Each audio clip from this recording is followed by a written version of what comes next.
Salutations, crustaceans. I'm Lobster, and today we're taking a look at my Ibanez EHB1005MS. During my time with this bass, we've explored it in depth and modified it. And I'd just like to do a one-year retrospective and go through everything that we've done and check out how the instrument sits right now. Well, enough talking, let's check this out.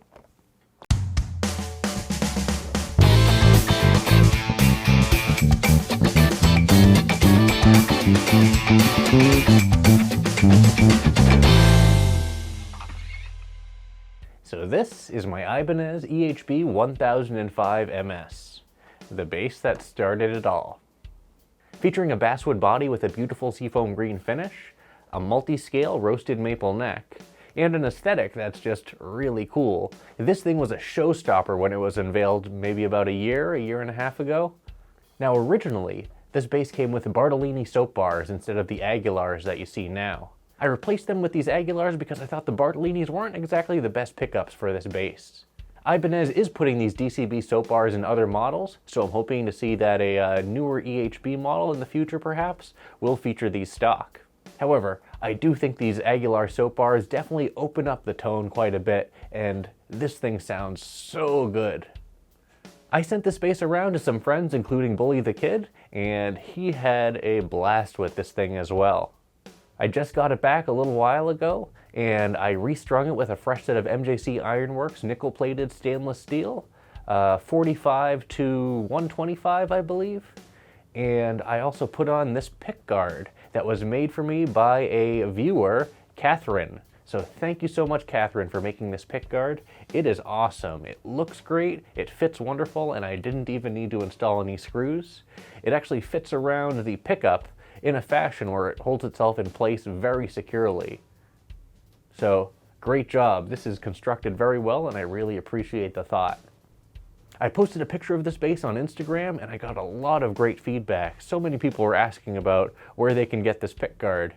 Now, unfortunately, this is not a mass production pick guard. This is a pretty much one-off. So thank you again for making this, and I really appreciate it. Now, other than the pick guard and the pickups, this bass is completely stock and using the stock Ibanez preamp with the 3-band and the variable mid control. And honestly, this preamp is not bad. I don't really have a desire to replace it. It does everything I need it to do, so I'm gonna keep it in there. However, there are a lot of other preamp options if you wanted to swap it. Anyways, I know what you guys are wondering. How's this thing sound? You guys know what you need to do. Go ahead and hit that like button so my hand will turn back to normal.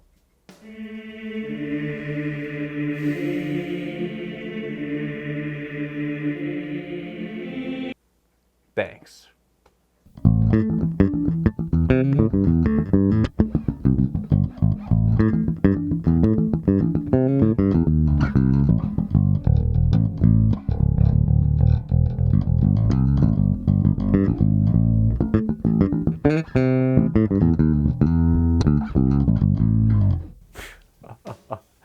Yeah, this thing still has it. This is the bass that started this channel. And my first video is just me unboxing this and getting super excited because this bass came out at the beginning of COVID, and that really impacted the distribution where these were extremely hard to get. Between that and a recall with the bridge hardware, I believe there were some issues there. These were extremely scarce up until, I want to say, early midsummer. Before that, it was pretty much impossible to find, and I was very lucky to get this one from a European reseller.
I love the way the fretboard is set up on this. I enjoy the different scales that are available here with the 35 to 33 inch scale, 35 for the B string and 33 for the G, and then whatever in between here.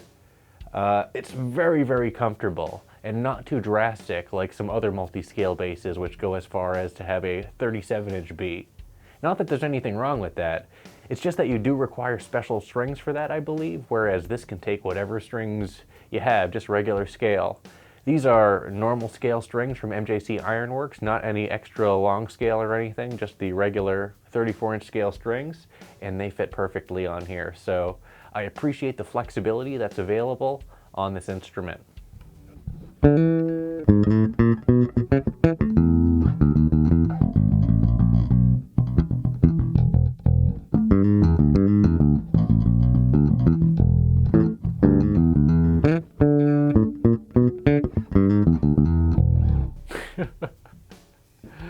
Oh man. The neck is also just super comfortable and easy to play. I still find that this is a great instrument just to noodle around on and come up with some really nice bass lines. I like the flexibility of the fan fret system, the comfort of the neck profile, the integrity of the roasted maple neck. I really don't have to adjust this much at all, even with the changes in the seasons and whatnot.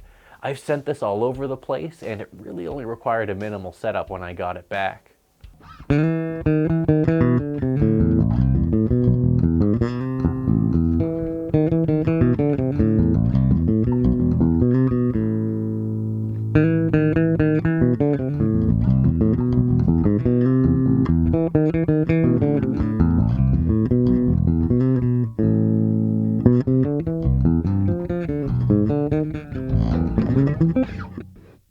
And she still slaps really well too.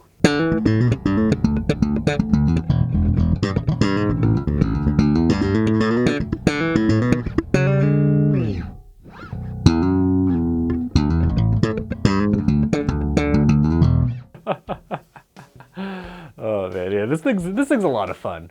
I know that Ibanez just came out with their short scale line of EHB basses, and we are going to definitely be checking those out when they drop later on this year. But until then, we're still going to be messing around with this guy, and this bass isn't going anywhere, so don't worry.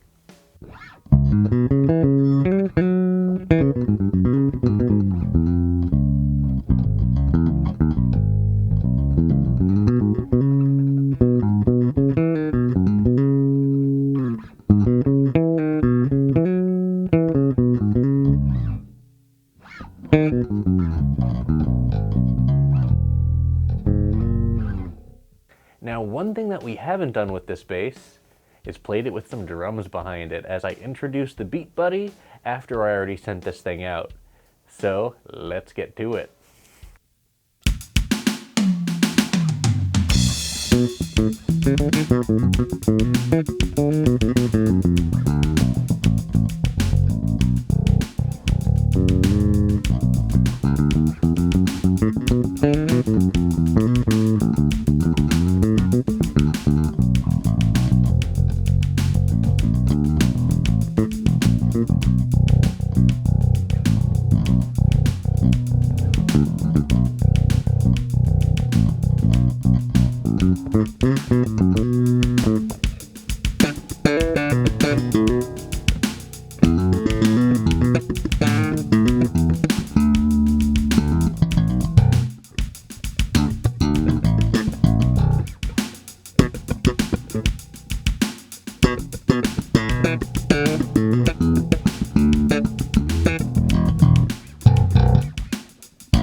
So that is pretty much it. I wanted to do a quick follow-up on the state of my EHB as it stands right now, This bass isn't going anywhere, though I do enjoy sending it around to my friends, as it is an awesome instrument, and I think that everyone should really experience one of these, as it is one of the more accessible multi-scale instruments. I know that there are other multi-scale Ibanezes out there, but the SRMS does require extra long strings. I actually do have an SRMS back there, and I'm just waiting on a B string because the B string that I have tapers too soon and cannot be used on that bass. Whereas I did not have that problem with the EHB, and it took whatever B string I had. So this is definitely a much more flexible instrument in terms of string choice. I know that Bryce also makes an EHB-esque instrument that I reviewed, and avoid that one. I mean, it's really, really cheap. The hardware is bad and easy to break. Ibanez EHBs are actually popping up on the used market now, and I think that they are a great value used. Finding one of these under $1,000 would be a great buy. You get an awesome 3-band EQ, a roasted maple neck, a solid body with a really cool finish, and a great modding platform. So that's it for the follow-up of my Ibanez EHB1005MS. Go ahead and like, subscribe, and leave a comment down below. Let me know what you think about my Ibanez EHB1005MS in its current state, and also let me know what you'd like to see in the future. And as always, until we groove again.